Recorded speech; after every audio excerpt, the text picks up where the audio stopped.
જ્ઞાનીબેન, આજે ઋષિ ભારતી મહારાજનું જે નિવેદન આવ્યું એ જ મંચ ઉપરથી એને આપ કેવી રીતે મૂલવો છો? એ બાપુનો કહેવાનો કોઈ ભાવાર્થ એવો નહીં, પણ એ વ્યક્તિગત એમનું નિવેદન હશે.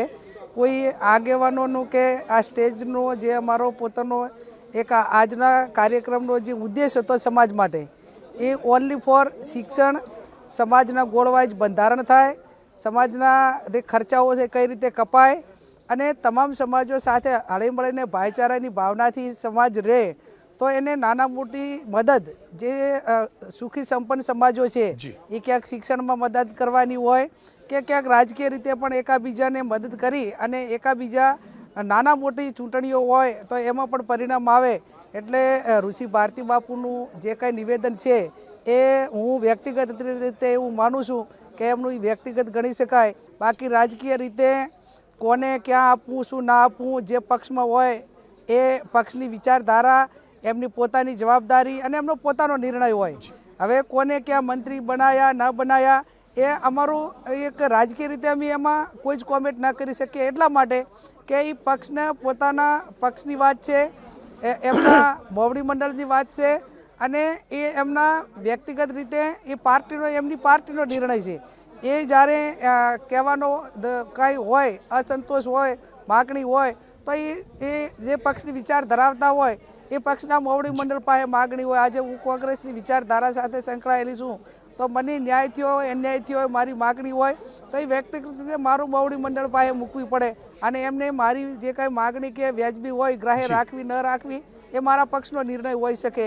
એટલે આ બાબતમાં રાજકીય રીતે હું માનું છું ત્યાં સુધી જે કાંઈ સ્ટેટમેન્ટ હશે એ અમારું એજન્ડા બહારનું એ બાપુનું કદાચ વ્યક્તિગત ગણી શકાય. બેન જુઓ, તમે એકલા બનાસના બેન નથી, તમને બધા પત્રકારો મોટા બેન કહે અને મોટા બેન અમારા બધા કરતાં રાજકીય સમજ જબરજસ્ત ધરાવે છે. એટલે જ તમારી પાસેથી જાણું હતું મોટા બેન, તમને લાગે છે કે અલ્પેશ ઠાકોર સાથે અન્યાય થયો?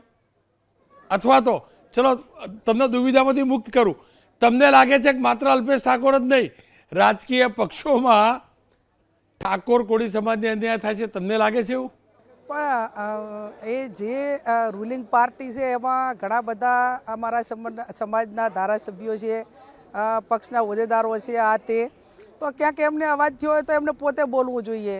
અમારે ધારો કે કોંગ્રેસ પાર્ટીમાં કોઈ સમાજના આગેવાનને અન્યાય થયો હોય તો એ બોલવા માટેનો અધિકાર અમને છે, એમ ત્યાં એમને વાણી સ્વતંત્રતાનો અધિકાર હોય તો એમને અન્યાય થયો હોય ને કાંઈક હોય તો એ વ્યક્તિગત એ બોલી શકે. બાકી એમના પક્ષનો કે રૂલિંગ સરકારનો કે એમના મોવડી મંડળ વતી અમારે કંઈ બોલવું અને અમે બોલીએ તો કંઈ ગ્રાહ્ય રાખવું એ કંઈ થોડું શક્ય બને. બિલકુલ. જુઓ, સ્વરૂપસિંહ ઠાકોર તમારા વિસ્તારના બીજેપીના ધારાસભ્ય, તમે જે ભાઈના સારથી બન્યા લૂણ વગાડી બેન તરીકે એ ભાઈને હરાવનાર, તમારા કોંગ્રેસના ઉમેદવારને હરાવનાર ધારાસભ્ય એ મંત્રી બને છે, તમે એમનું સ્વાગત કરો છો. તમે બોલ્યા કે નાના મોટા ઇલેક્શનમાં જ્ઞાતિના વ્યક્તિને સપોર્ટ કરવો જોઈએ, તો પછી તમારા પક્ષના અન્ય જ્ઞાતિના લોકો, નેતાઓ તમારાથી નારાજ નહીં થઈ જાય કે બેનની ચૂંટણી હતી એટલે અમારે બેન જોડે જવાનું અને બીજી ચૂંટણી આવે એટલે બેન કે ના હું તો મારી જ્ઞાતિ સાથે?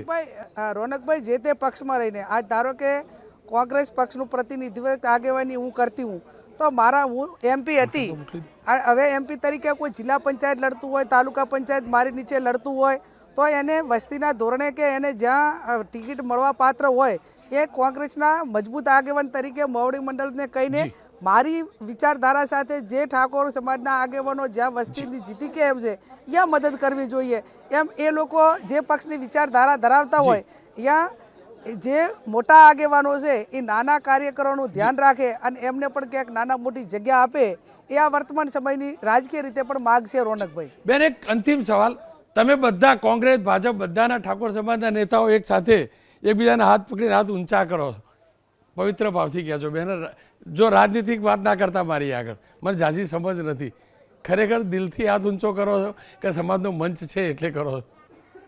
એના રોનકભાઈ એનો પેરામીટર માપવા માટેનું હજી કોઈ સાધન વૈજ્ઞાનિક ઢબે શોધાણું નથી, પણ જે તેની જેની દિલની જેવી ભાવના, હું મારી વ્યક્તિગત વાત કરું તો અત્યારે અમે જે કાંઈ છીએ સમાજનું, ગઈકાલે તમે 8-9 તાલુકાના આગેવાનો 100 જેટલા ભેગા થયા હતા અને 100 જેટલા આગેવાનો ભેગા થઈને હવે 500 થશું, 500 થઈને ગામો ગામ જઈશું અને સમાજમાં સરકાર તો જે એનું કામ કરવાનું હોય કરે, પણ વ્યક્તિગત રીતે કે સામાજિક રીતે અમે કઈ રીતે સમાજને મદદરૂપ થઈ શકીએ એ અમારી સ્પષ્ટ ભાવના છે.